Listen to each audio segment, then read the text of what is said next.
রেসেলমেনিয়ার আগের শেষ Monday night Roman Reigns, CM punk, Brock Lesnar, Obafemi সবকিছু মিলেই পুরো পারফেক্ট। সো গাইস, আজকের মানডে নাইট টি শেষ হয়ে গেছে। কি হলো আজকের মানডে নাইট তে সমস্ত কিছুই থাকবে আজকের এই ভিডিওতে। আজকের মানডে নাইট শুরুতেই ট্রিপল এইচ এবং অ্যাডাম পিয়ার্স রিং এ আসে। Triple H Adam Pearce ring এ এসেছিল কারণ ব্রক লেসনার এবং ওবাফেমির কন্ট্রাক্ট সাইনিং করতে। কিন্তু আমরা একটা জিনিস জানতে পারি, ওবাফেমি এবং ব্রক লেসনারের যে কন্ট্রাক্ট সাইনিংটি হবে সেটা আলাদা আলাদা হবে। কারণ তারা যখন দুইজন একসাথে রিং এর মধ্যে থাকবে সেখানে কোনো না কোনো ফাইট হতেই পারে।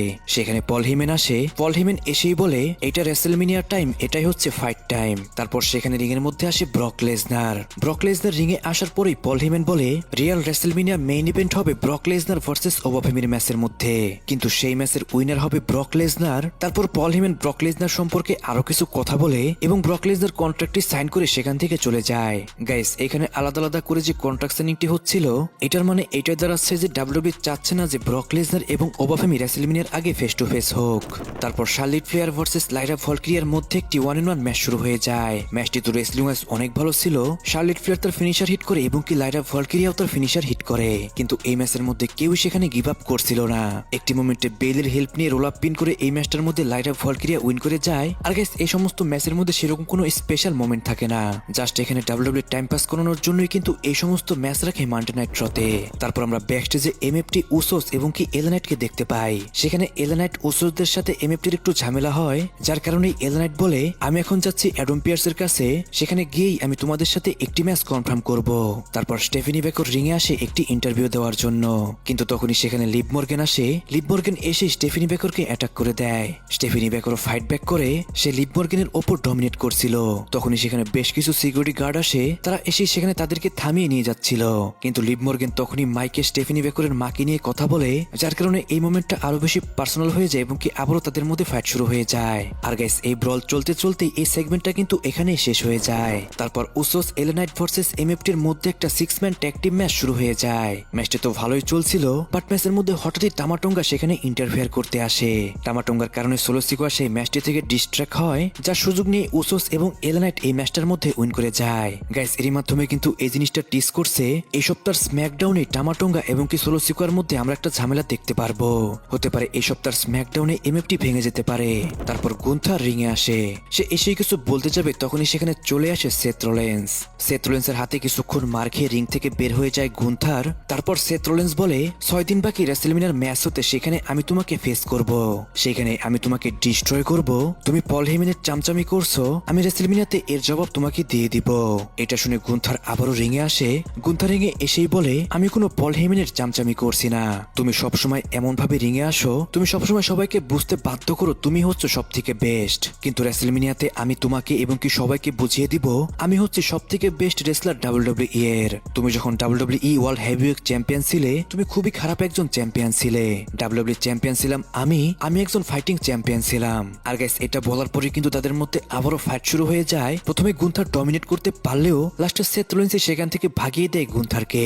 তারপর কাইরি সেন ভার্সেস ইওস্কা এর মধ্যে একটি 1-on-1 ম্যাচ শুরু হয়ে যায়। ম্যাচটি নরমাল ভাবে চলতে থাকলেও ম্যাচের একটি মোমেন্টে আসকা ইন্টারফেয়ার করে। তখনই সেখানে রিয়া রিপ্লি আসে। রিয়া রিপ্লি এসে আসকাকে অ্যাটাক করতে গেলে তখনই সেখানে জেড কার্গিল এসে রিয়া রিপ্লিকে অ্যাটাক করে দেয়। এই সমস্ত কিছুর মধ্যে আসকা আবারও ইন্টারফেয়ার করে ম্যাচের মধ্যে।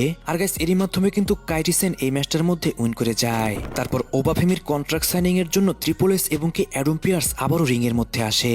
তারপর সেখানে আসে ওবাফেমি এসে যখন মাইকে কিছু বলতে যাবে ট্রিপল এইচ হাত দিয়ে দেখায় র্যাম্পের ওই দিকে। আর আমরা দেখতে পাই র্যাম্পের ওইখানে দাঁড়িয়ে রয়েছে পল হেমেন। সেখানে পল হেমেন বলে ওবাফেমি আমি কাউকে দেখিনি তোমার মতো যে কিনা এত তাড়াতাড়ি এতটা ফেভারিট হতে পারে সবার মধ্যে। তুমি সত্যি একজন পাওয়ারফুল পারসন, তোমার এই দিকটা আমার অনেক বেশি ভালো লাগে। ব্রক লেসনারের পরেই তুমি ডাব্লিউডব্লিউ সব থেকে বেশি পাওয়ারফুল রেসলার, আর ব্রক লেসনারের পরে তুমি ডাব্লিউডব্লিউ সব থেকে দ্রুত উদীয়মান রেসলার। কিন্তু রেসেলমেনিয়াতে ওবাফেমি তুমি টের পাবে কে রিয়াল মেইন ইভেন্ট, রেসেলমেনিয়াতে তুমি টের পাবে সুপ্লেক্স সিটিকে, আর রেসেলমেনিয়াতে তুমি টের পাবে কে সব থেকে বেশি পাওয়ারফুল। আর তুমি যদি ব্রক লেসনারকে কোনোভাবে হারাতে পারো তুমি বুঝে নিবে তুমি রিয়াল রেসেলমেনিয়া মেইন ইভেন্টরকে হারিয়েছো। তুমি যদি চাও নিজেকে আরো বেশি তৈরি করতে, রেসেলমেনিয়ার পর তোমার জন্য আমার দরজা খোলা থাকবে সবসময়ই। তুমি যে কোনো সময় এসে আমার টিমে জয়েন করতে পারো। এটা শুনে ওবাফেমি বলে তুমি যদি আর এই বিষয়ে একটা কথা বলো আমি এখনই তোমার ওখানে আসবো এবং কি তোমাকে আমি ডিস্ট্রয় করে দিব। ব্রক লেসনারকে আমি কনফার্ম রেসেলমেনিয়াতে হারিয়ে দিব। রেসেলমেনিয়াতে তুমিও বুঝবে আমি কে। আমি সবসময় একা থেকেছি, আমি আমি সামনেও একাই থাকবো, আর এটা রেসেলমিনিয়ার পরে তুমিও ভালো মতন বুঝতে পারবে। গাইস এখানে কিন্তু সরাসরি পল হেমেন ওবাফেমিকে তার টিমে যোগ দেওয়ার জন্য আহ্বান করলো। এখন এবার রেসেলমিনিয়াতেও কি ব্রক লেসনারের সাথে বিট্রেল করবে কিনা পল হেমেন, এটাই হচ্ছে দেখার বিষয়। অনেকে আমাকে রেসেলমিনিয়ার প্রেডিকশন ভিডিও দেওয়ার কথা বলেছে, তাদেরকে আমি বলছি খুব তাড়াতাড়ি রেসেলমিনিয়ার প্রেডিকশন ভিডিও চলে আসবে আমার চ্যানেলের মধ্যেই। গাইস এখন পর্যন্ত কিন্তু সমস্ত বেটিং ওয়ার্সের রিপোর্ট আসা বাদ রয়েছে। আপনারা এখন পর্যন্ত যাদের যাদের প্রেডিকশন ভিডিও দেখেছেন, আমি বুঝতে পারছি না তারা কিভাবে এত আগে প্রেডিকশন ভিডিও দেয়, আর তারা কোন কোন নিউজের ভিত্তিতে প্রেডিকশন ভিডিও আপলোড করে। যে কোনো পিএলির 2 থেকে 3 দিন আগে কে উইন করবে এবং কে হারবে এটা কনফার্ম নিউজ না হলেও অনেকটা 70% 30% নিউজ বের হয়ে যায়। সেই অনুযায়ী যদি প্রেডিকশন ভিডিও বানানো হয় সেটাই কিন্তু একমাত্র যুক্তিগত হয়। কিন্তু আমি অনেককে দেখছি তারা 1 মাস আগে প্রেডিকশন ভিডিও আপলোড করে দিয়েছে। আমি জানি না গাইস তারা কিভাবে এই সমস্ত নিউজ কালেক্ট করে। আমার তো মনে হয় তারা নিজের মনে যা আসে তাই এখানে বলে দেয়। যাই হোক গাইস, আমি এখানে কারো নাম বলছি না। 1 থেকে 2 দিনের মধ্যে আমার চ্যানেলের মধ্যে এই ভিডিও চলে আসবে। তারপর Jovan Ivan ড্রাগনলি versus JD McDonagh এবং কি রুসেফের মধ্যে একটি ট্যাগ টিম ম্যাচ শুরু হয়ে যায়। ম্যাচটি মোটামুটি ভালোই চলে, যেখানে কিনা ড্রাগনলি এবং কি জোভান ইভান উইন করে যায়। কিন্তু ম্যাচটি যখনই শেষ হয়ে যায় তখন রুসেফ একদমই আউট অফ কন্ট্রোল হয়ে পড়ে। সে ফার্স্টে সমস্ত সুপারস্টারকে অ্যাটাক করতে শুরু করে। সেখানে রেই মিস্টিরিও এবং কি পেন্টা আসে, রুসেফ তাদেরকেও ডিস্ট্রয় করে দেয়। আর গাইস এরই মাধ্যমে কিন্তু রুসেফ সবাইকে সেখানে ডিস্ট্রয় করে দেয়। আজকে রুসেফকে দেখে মনে হচ্ছিল যেন 2014 সালের প্রাইম টাইমে রুসেফকে আমরা দেখতে পাচ্ছি। সত্যি কথা বলতে গাইস, রেসেলমিনিয়াতে যে 6 ম্যান লাইডার ম্যাচটি হবে, এই ম্যাচের মধ্যে যে সমস্ত সুপারস্টার রয়েছে তার মধ্যে থেকে যদি রুসেফ এই ম্যাচটার মধ্যে উইন করে, আমি পার্সোনালি অনেক বেশি খুশি হব। তারপর ওটিসি 1 রোমান রেন্স রিংয়ে আসে। রোমান রেন্স সেখানে এসে সবাইকে একনোলেজ করতে বলে। রোমান রেন্স আরো কিছু বলার আগে সেখানে সিএম পাঙ্কের মিউজিক হিট হয়ে যায়। আজকে সিএম পাঙ্ক র্যাম্প দিয়ে এন্ট্রি করে না, সে অডিয়েন্সের মধ্যে দিয়ে এন্ট্রি করে। সিএম পাঙ্ক এসে রোমান রেন্সকে নিয়ে উল্টাপাল্টা কথা প্রতি সপ্তাহের মতো বলতে শুরু করে দেয়। সিএম পাঙ্ক বলে, আমি তোমাকে হেট করি, আমি হেট করি তোমার 1316 দিনের টাইটেল রেনকে। তুমি সেই 1316 দিন যা যা করেছো সবকিছুই আমি হেট করি। আর আমি তো এইটাকে এতটাই হেট করি যে আমি এই নাম্বারটাকেও হেট করতে শুরু করে দিয়েছি। তুমি তোমার টাইটেল রেন চলাকালীন সময় বেশিরভাগই চিটিং করেছো, তার মাধ্যমে তুমি তোমার টাইটেলগুলো ডিফেন্স করেছো। সিকা যে কিনা তোমার ফাদার, তাকে আমি অনেক বেশি রেসপেক্ট করি। সে একজন গ্রেট রেসলার। তার সম্পর্কে আমি এই পর্যন্ত যা যা বলেছি তার জন্য আমি তোমার কাছে ক্ষমা চাচ্ছি। তোমার রয়্যাল ফ্যামিলিতে আমার জন্ম হয়নি, এটা নিয়ে আমি অনেক বেশি খুশি। আমি আমার নিজের ফ্যামিলি নিয়েই অনেক বেশি প্রাউড ফিল করি। সব জায়গায় আমার হোম, কারণ আমি ওয়ার্ল্ড ওয়াইড রেসলিং করে থাকি। এই সমস্ত কিছুর কারণেই আমার কোনো রয়্যাল ফ্যামিলির প্রয়োজন নেই। রেসেলমিনিয়ার মধ্যে যে তোমার আমার ম্যাচটি হবে, সেই ম্যাচের পরেই অ্যানাউন্সার বলবে still WWE world heavyweight champion CM Punk. Roman Reigns বলে, তুমি সত্যি বলেছো। আসো এখন আমিও কিছু সত্যি কথা বলি। আমিও তোমাকে হেট করি, অনেক আগে থেকেই তোমাকে আমি হেট করি। 10 বছর তুমি ডাব্লিউডব্লিউতে ছিলে না, 10 বছর তুমি ডাব্লিউডব্লিউ ফ্যানদের সাথে বিশ্বাসঘাতকতা করেছো। রেসেলমিনিয়াতে সবকিছুই চেঞ্জ হয়ে যাবে। রেসেলমিনিয়াতে ডাব্লিউডব্লিউ ফ্যানরা পাবে নতুন চ্যাম্পিয়নকে, আর এরই মাধ্যমে ট্রাইবল চিফ আবারও টপে চলে যাবে। কারণ তোমার টাইম শেষ, এখন থেকে আমার টাইম আবারও শুরু।